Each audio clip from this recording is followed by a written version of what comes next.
Hello everyone, and welcome back to our channel. Today we're diving into a story filled with mystery, haunting details, and a testament to the power of modern science and unwavering determination. This is the case that spanned nearly 50 years, the Sharron Prior case. Imagine a peaceful afternoon in the small neighborhood of Point St. Charles, where familiar neighbors, the laughter of children, and a serene atmosphere were part of everyday life. But everything changed completely when 16-year-old Sharron vanished mysteriously. The case not only shook the entire community, but also became one of the greatest mysteries in Canada's history. So what really happened on that fateful day? Who was the perpetrator, and how was justice finally served after nearly half a century? Let's uncover the full story together right now. Are you ready? Let's begin.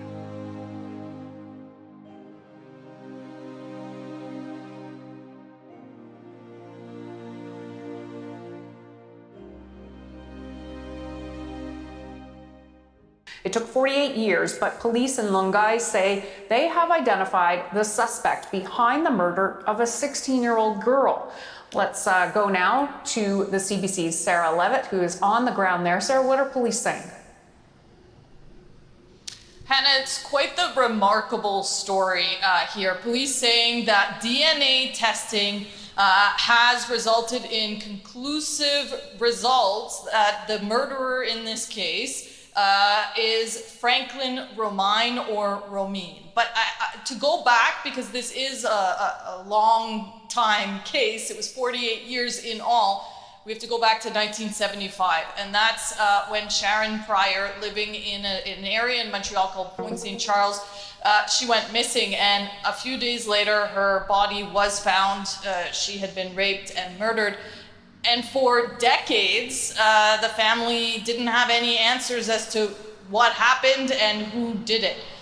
It was in 2019 that, thanks to DNA testing reliability, the police in Longueuil got items from the crime scene tested, and it narrowed down the pool of suspects to one family in particular living in West Virginia. And what they did at that time, it was December 2022, they checked for the DNA of the brothers of this one individual that they believed was the suspect in this case because he lived in Montreal at the time. Unfortunately, he died in 1982, so they tested the DNA of the brothers, but that wasn't conclusive. So 2 weeks ago, they were in West Virginia exhuming his body, and those results are in, and they say 100% conclusive that he was the suspect in this case. Sarah, Sharron Prior's mother and twin sisters and friends were at the news conference. Tell us about their reaction. Well, you know, a few weeks ago, I think it was about 2 or 3 weeks ago, they were told about what was happening in West Virginia. And then earlier this week, they were told by police this news. So they did have a heads up, and they said they just felt this immense sense of relief. 48 years not knowing what happened to their sister, and now they know. Let's hear from one of the sisters. The solving of Sharron's case will never bring Sharron back. But knowing that her killer is no longer on this earth and cannot kill anymore brings us to somewhat of a closure, this long chapter of our lives. For this, there are countless people we must thank. Friends, family, and even strangers who have given us strength with their words and support over many years. So, you know, no doubt lots of emotion in there today. Lots of emotion for many people who knew Sharron and her family when this happened in 1975, and a big sense of relief now. Sick information about the perpetrator. Franklin Maywood Romine, the identified perpetrator in the Sharron Prior case, serves as a quintessential example of criminals who operate in the shadows, leaving an indelible mark not only on their victims, but also on entire communities. His identification through modern DNA technology brought closure to a case that had remained unsolved for nearly half a century. Below is a detailed analysis of this perpetrator. Valmartzian. 1. Personal background. Franklin Maywood Romine was born in 1946 in West Virginia, USA, into an unstable social and family environment. Family background. Romine grew up under economically challenging conditions, lacking education and positive guidance. These factors may have contributed to the development of a distorted mindset from a young age. Migration and life in Canada. Before committing his crime, Romine migrated to Montreal, where he lived under the radar. Moving to a new environment allowed him to conceal his past actions, creating opportunities to continue his criminal behavior. 2. Criminal behavior and psychological traits. Franklin Romine was not a random offender, but an individual with a history of continuous criminal activity and repeated acts of violence. Criminal record. Prior convictions. Romine had previous convictions for offenses involving violence, sexual assault, and battery. His record reflects a lack of behavioral control, particularly in situations involving women. Systematic behavior. Romine's prior crimes revealed a pattern of violent behavior, where he often targeted vulnerable victims. This pattern was also evident in how he approached and murdered Sharron Prior. Psychological traits. Violent tendencies. Romine exhibited signs of a violent and controlling personality. He used brutal force to achieve his aims, demonstrating a lack of empathy and disregard for human life. Skill in concealing crimes. Despite leaving evidence at the crime scene, Romine's ability to evade capture immediately after the crime indicates he was adept at concealing his identity, at least for a significant period. Sharron 3. Behavioral analysis in the Sharron Prior case. Victim selection. Sharron was a 16-year-old girl living in a peaceful community. Romine may have observed and targeted Sharron beforehand, identifying her as young and vulnerable. Crime pattern. The case illustrates Romine's escalating violent tendencies. At the scene, evidence suggests that Sharron endured severe harm and was tragically killed in a brutal manner. This aligns with the violent behavior he had demonstrated in prior incidents. Post-crime actions. Romine left several traces at the scene, including footprints, tire marks, and some of the victim's belongings. However, he fled the area immediately after committing the crime to avoid detection. SOT 4. The end of his life. Franklin Romine in 1982 at the age of 36, just 7 years after committing the crime against Sharron Prior. His death not only made it impossible to prosecute him, but also delayed the resolution of the case, as no one considered investigating him after his passing. Identifying Romine as the perpetrator through DNA analysis from his remains demonstrates that even after his death, justice could still be served, thanks to the perseverance of the victim's family and dedicated investigators. Top 5. General assessment of the perpetrator. Franklin Maywood Romine was not just an individual offender, but also a product of a social system ineffective in controlling and rehabilitating criminals. His psychological and behavioral traits reflect a person with chronic violent tendencies and a lack of self-restraint. A criminal capable of concealing his crimes but not skilled enough to evade justice indefinitely. The identification of Romine as the perpetrator highlights the power of modern technology and the perseverance required in the fight against crime, even if it took nearly 50 years for justice to prevail. Context and developments. The Sharron Prior case is not only the story of a heinous crime, but also a reflection of the stark contrast between the peaceful life of a quiet neighborhood and the darkness brought by the perpetrator. The context of the case plays a crucial role in shedding light on how the perpetrator approached and committed the crime, as well as the profound impact it had on the community. 1. Location of the crime. Where Sharron lived with her family was a modest working-class area in Montreal, known for its tranquility and close-knit community. The area had no history of severe crimes, making Sharron's death both unexpected and deeply shocking to local residents. Sharron's body was discovered in a remote wooded area in Longueuil, not far from her home. The location of the crime scene indicates that the perpetrator deliberately chose an isolated spot to carry out the act, minimizing the risk of being caught. Evidence at the scene, such as footprints, tire tracks, and signs of violence, suggests that Sharron was held captive and subjected to harm before being killed. 2. Sharron Prior's life before the crime. Sharron was an energetic girl with a love for sports and a passion for creativity. She dreamed of becoming a veterinarian and often cared for abandoned animals. She actively participated in community activities and was beloved by those around her for her kindness and compassion. On March 29, 1975, Sharron left her home around 7 p.m. to meet friends at a nearby pizza parlor, a familiar gathering spot for her and other local youths. She never made it to her destination. This was the last time she was seen alive. 3. The perpetrator's behavior in context. Sharron was likely being watched beforehand.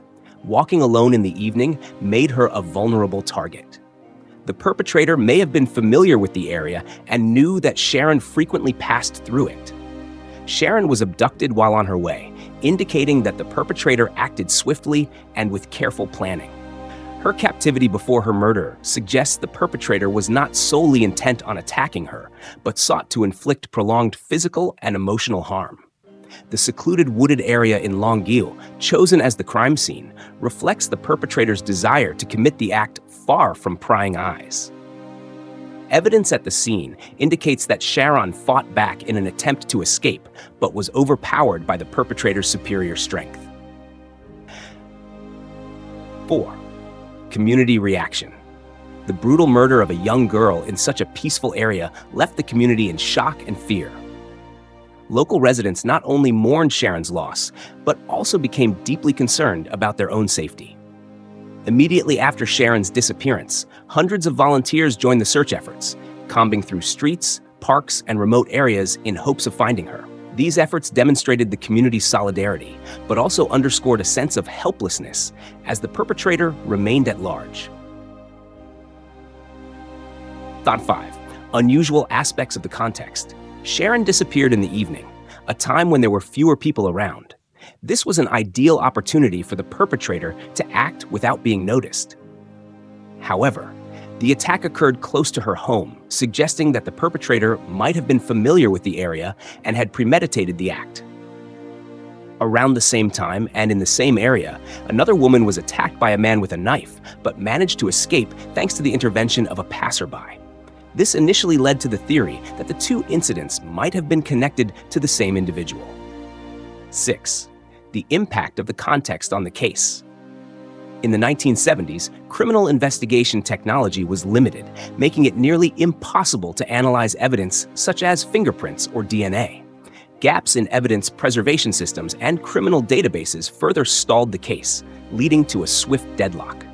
The case left a lasting shadow over the Pointe Saint Charles community, as residents not only mourned the loss of a talented young girl, but also grappled with an enduring sense of insecurity. The context of the Sharron Prior case reflects an environment that appeared safe, but concealed unforeseen dangers. Factors such as the perpetrator's choice of location, timing, and method of execution demonstrate careful planning to exploit vulnerabilities in the community's sense of security. This serves as a reminder of the importance of raising crime prevention awareness and improving investigative systems to better protect society's most vulnerable members. V. Investigation and legal proceedings. The investigation into the Sharron Prior case lasted nearly 50 years, highlighting the difficulties in solving crimes during a time when modern forensic technology was unavailable. Despite the police's efforts from the outset, limitations in technical tools, the loss of evidence, and the passage of time caused the case to remain at a standstill for decades. A breakthrough finally occurred in 2023 when advanced DNA technology identified the perpetrator, closing one of the longest-running cases in Canadian history. In Quebec today, 48 years after a 16-year-old girl was raped and murdered, police have identified her killer. Quebec Bureau Chief Geneviève Beauchemin now on the cold case solved by science. Yeah. I received a phone call For nearly half a century, the fight of Yvonne Prior's life was to discover who raped and killed her 16-year-old daughter, Sharron, in March of 1975. Now investigators have finally solved the case. The profile from the bones is a full match with the one from the crime scene that belongs to the murderer. So it's in. This bilingual documentary by news program Nouveau Info tracked how police in Longueuil, just outside Montreal, closed this cold case, one of the most notorious in Quebec history. Sharron, a loving, popular, and smart teen, was walking to a pizza restaurant a few blocks from her home when she came across a stranger, her killer. Franklin Mayhood Romine was an American, then 28 years old, living in Montreal. A violent man with a long list of criminal convictions, not identified among the more than 120 suspects police investigated. He was always playing hide and seek with law enforcement. He was going back and forth to the US. That, until new advances in forensic biology and genetic genealogy led investigators to rebuild his family tree. 1. Initial investigation phase, 1975 to 1977. As soon as Sharron's body was discovered in the Longueuil area, police launched an extensive investigation. Evidence collected at the scene included footprints and tire tracks, indicating the perpetrator used a vehicle to transport the victim to the crime scene. Personal items. Some of Sharron's belongings, including her clothes, were found scattered near the site. Receipt for a special jacket. Sharron had been eagerly awaiting. This was a poignant detail, but also helped establish the timeline of the crime. Police interviewed over 100 suspects, including individuals living near the area where Sharron went missing, and those with prior convictions related to violence.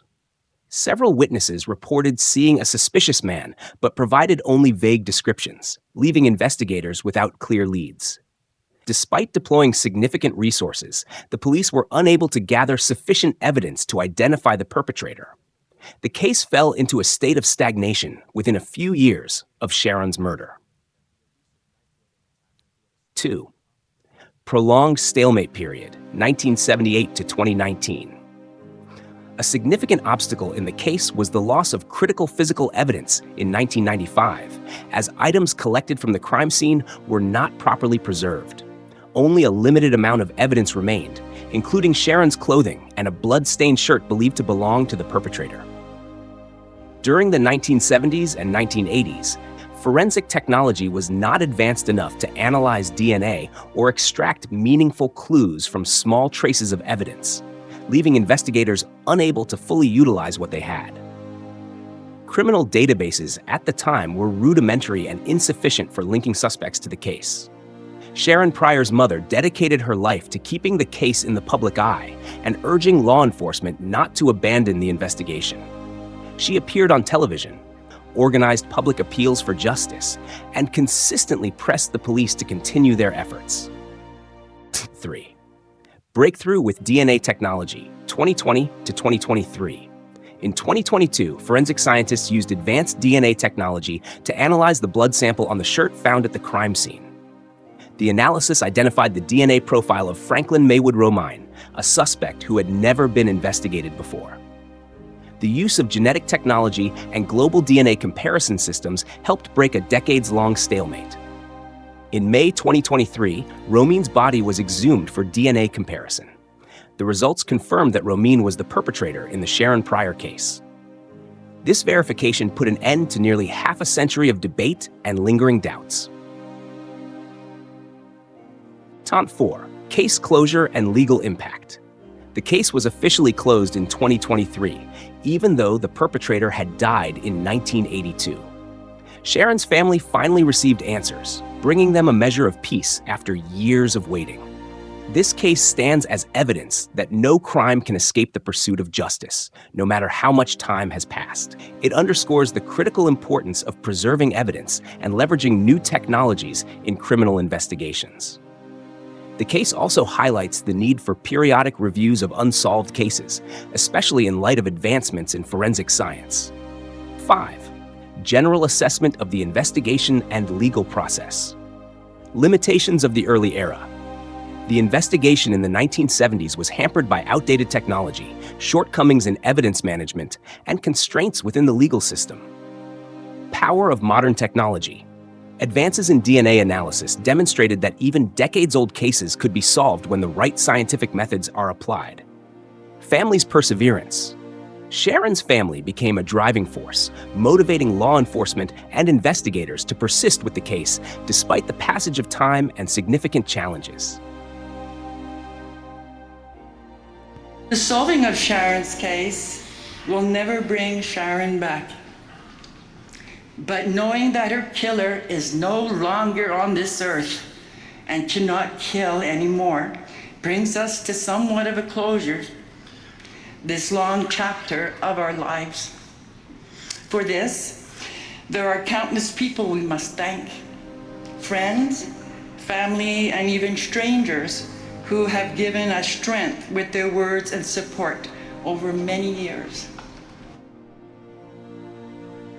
So, no doubt lots of emotion in there today. Lots of emotion for many people who knew Sharron and her family when this happened in 1975, and a big sense of relief now. Impact and lessons learned. 1. Social impact. The case heightened community awareness of the risks of crime, even in seemingly safe areas. Sharron's family found peace after enduring decades of grief and loss. 2. The role of forensic technology. DNA analysis played a pivotal role in solving the case, underscoring the importance of long-term evidence storage and preservation. Had this technology been developed earlier, the case might have been resolved much sooner. 3. Lessons on management and investigation. The loss of evidence during the investigation highlights the need for improved protocols in evidence preservation. The legal system must ensure periodic reviews of unsolved cases to leverage scientific advancements effectively. And so, we've journeyed through the entire timeline, from Sharron Prior's fateful disappearance to the moment justice was finally served nearly 50 years later. This case, filled with pain and haunting memories, is also a clear testament that no crime can escape the light of truth. This story isn't just about identifying the perpetrator. It's a lesson in perseverance, the strength of a victim's family, and the remarkable advancements in forensic technology. One key takeaway is this: no matter how much time passes, justice endures and will ultimately prevail. If you found this video meaningful, don't forget to like, share, and subscribe to the channel so you won't miss more stories like this. Feel free to share your thoughts in the comments. We'd love to hear your perspective on this case. Thank you for watching, and we'll see you in the next video on our channel.